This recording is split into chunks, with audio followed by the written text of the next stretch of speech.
दोस्तों वैसे तो भारत और फ्रांस के बीच में रिलेशनशिप काफी पुराने हैं। जिस समय हमने मिराज फाइटर खरीदे थे उसी समय से भारत और फ्रांस के रिलेशनशिप बहुत ज्यादा प्रगाढ़ हो गए थे। लेकिन 2018 में स्पेशली ऑफिशियल तौर पर भारत और फ्रांस के बीच में रणनीतिक साझेदारी को स्थापित किया गया, जिसके बाद एक दूसरे के लिए लॉजिस्टिक सपोर्ट को लेकर भी एग्रीमेंट साइन किया गया। यानी भारत फ्रांस के तो फ्रांस भारत के नेवल बेस और एयर बेस का इस्तेमाल कर सकता है, ऑब्वियसली परमिशन के बाद। लेकिन इस तरह का एग्रीमेंट दोनों देशों के बीच हुआ है। भारत ने वैसे ही इस तरह के एग्रीमेंट कई सारे देशों के साथ कर रखे हैं, जिसमें फ्रांस भी एक है। जैसे अमेरिका को ले लीजिए, अमेरिका के साथ लेमोवा हमारा साइन हुआ है। इसी तरह का एग्रीमेंट हमारा रशिया के साथ भी है और भी अनगिनत देशों के साथ इस तरह के हमारे एग्रीमेंट साइन किए हुए हैं। और फ्रांस इस समय दरअसल एक मिशन पर है। फ्रांस की वायुसेना और उसकी स्पेस सेना ये दरअसल 10 अगस्त से लेकर 18 सितंबर तक इंडो पैसिफिक यानी हिंद प्रशांत क्षेत्र में एक लंबी दूरी के मिशन पर है, जिसे इन्होंने नाम दिया है पगासे।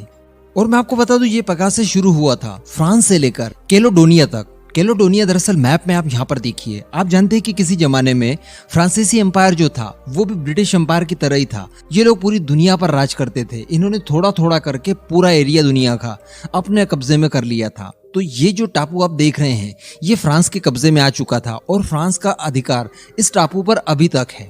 यही कैलेडोनिया टापू है जिसके ऊपर फ्रांस ने अपने न्यूक्लियर टेस्ट भी किए थे।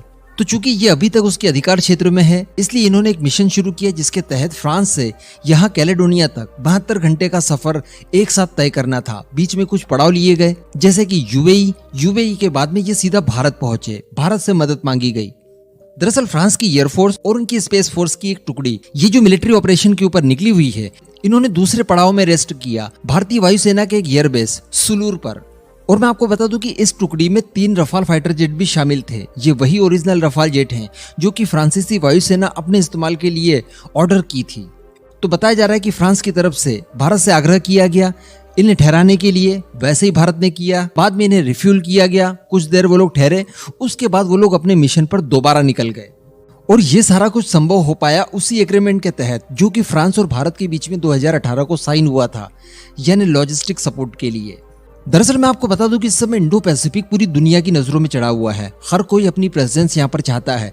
रिसेंटली आपने देखा होगा, लास्ट ईयर की बात है, जब फ्रांस की रक्षा मंत्री फ्लोरेंस पार्ली आई थी, उन्होंने भी इस बात को रिपीट किया कि इंडो पैसिफिक में फ्रांस भारत को अपना सबसे बड़े सहयोगी के तौर पर देखता है। और मैं आपको बता दूं कि अगर आप इंडो पैसिफिक में अपना वर्चस्व कायम करना चाहते हैं तो वहां पर एक चुनौती आपके सामने हमेशा खड़ी रहेगी, और वो है चाइना। और इसके बाद भी अगर आप इंडो पैसिफिक में सर्वाइव करना चाहते हैं, अपना वर्चस्व कायम रखना चाहते हैं, तो आपको चाइना को काउंटर करना होगा, जिसके लिए आपको मदद की जरूरत पड़ेगी भारत की। यही चीजें अमेरिका के साथ हो रही है, यूरोप के बाकी देशों के साथ हो रही है, और यही चीज फ्रांस के साथ अब हो रही है। भारत ने फ्रांस के इस मिशन को पूरा करने में जो मदद की, उन्हें जो लॉजिस्टिक सपोर्ट दिया, उसके लिए फ्रांस की तरफ से तारीफ भी की गई। जो फ्रांस के राजदूत भारत में है, इमैनुअल लेनिन, उन्होंने भारत की काफी तारीफ की। उन्होंने भारतीय वायुसेना की सराहना की, क्योंकि भारतीय वायुसेना ने फ्रांस को पूरी तरह से समर्थन दिया। साथ ही इंडो पैसिफिक में भारत को अपना सबसे बड़ा सहयोगी भी बताया।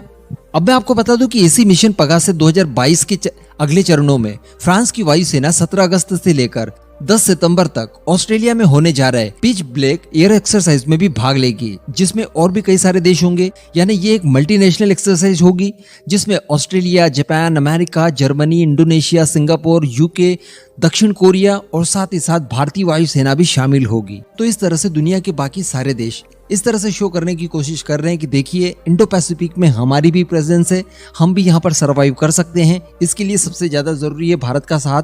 तो वो भी लोग दर्शाने की कोशिश कर रहे हैं कि देखिए, भारत हमारे साथ है, भारत के साथ हमारी अच्छी रणनीतिक साझेदारी है और ये लंबे समय तक चलेगी, और हम भारत के साथ मिलकर इंडो पैसिफिक में आने वाले किसी भी खतरे को निपटाने के लिए पूरी तरह से सक्षम है।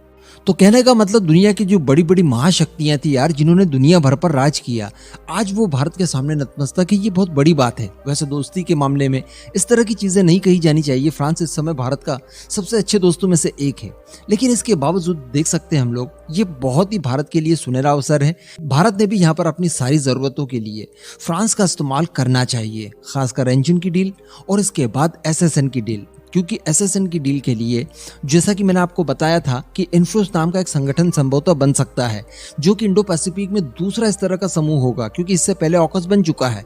अभी इन्फ्रोस की अवधारणा लाई गई है जिसमें अमेरिका होगा, फ्रांस होगा और भारत होगा, और ठीक उसी मॉडल पर भारत के लिए एसएसएन बनाई जाएंगी जैसे कि ऑस्ट्रेलिया के लिए ऑकस में बनाई गई थी यूके और यूएसए द्वारा।